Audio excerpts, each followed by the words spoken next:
Hello there. Thanks for joining me. My name is Marvin Smith, and I'm a consultant working with creativity and innovation for 30 years. It was a special occasion back then, and now, as you know, innovation is getting major attention. And creative thinking has been an integral part of how I've worked with groups where both incremental and breakthrough thinking is demanded, not just in products, but also in many phases of our lives. My experience comes from a situation where incremental and breakthrough thinking is the goal. The message I'm offering includes some of the best practices that I've encountered during that journey. Let's start with our look at innovation from a quote standpoint. Innovation is the central issue in economic prosperity. Michael Porter from the Harvard Business School said that.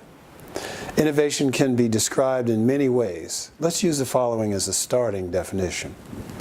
Innovation is a new way of solving a problem or taking advantage of an opportunity that yields benefits to the individual or the organization. It relies on creative thinking as an early contributor in the innovative journey. Practical research from hundreds of creative sessions have revealed that connection making is the operating principle for creativity.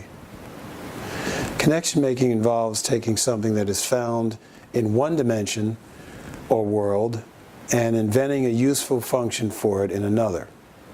This force-fitting process often yields new insights and possibilities that start something new. This involves giving your mind an invitation that might sound like, how can I let this seemingly irrelevant object give me a beginning insight or an idea for a task or issue that I'm working on? The act of making strange familiar yields intriguing, fresh thoughts that are not immediately usable, however, are often filled with excitement. Of course, there is a need to have an effective development effort to turn this original thinking into something that's usable. A useful starting belief is that everyone has the ability to be creative and innovate. Often these skills have been depressed. The process of deliberate synergy works to bring these skills out in a way that creates extraordinary value. So tending to your environment is extremely important. How good is your environment?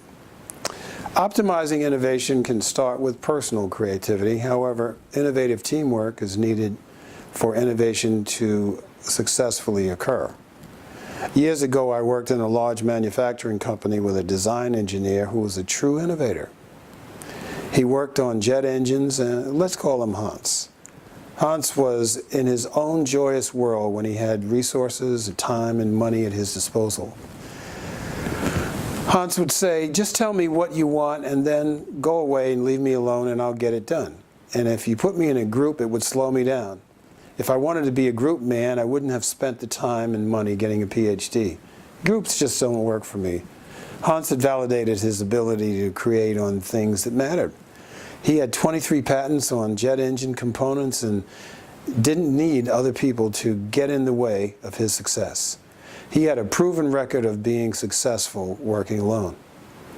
At that time, as a facilitator working with the project manager, I knew we could get great ideas from Hans.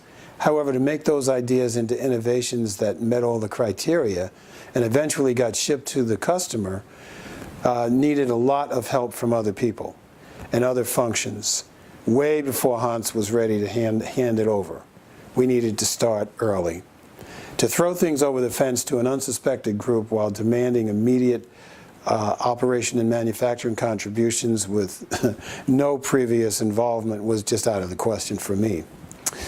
My point of view was, of course, unappreciated by Hans, who said, I'm giving those guys an excellent concept. Why can't they just make a quality product out of it within the required time frame? The hard work of conceptualization had been done. We didn't need a highly polished concept, I had to tell Hans. His pursuit of perfection would actually slow down the activity of innovation. So we'll develop the idea by paraphrasing what it is and checking to see if we got it right. Then we generate pluses, advantages, things we like about the idea, and places where the idea meets the success criteria. Then we'll generate concerns, and then overcome the concerns by creating new ideas that mitigate the causes for concern. Once this is done, we take stock of the advanced stage of the idea as we integrate the modifications. This is the idea modification stage of the tactical problem-solving part of the process.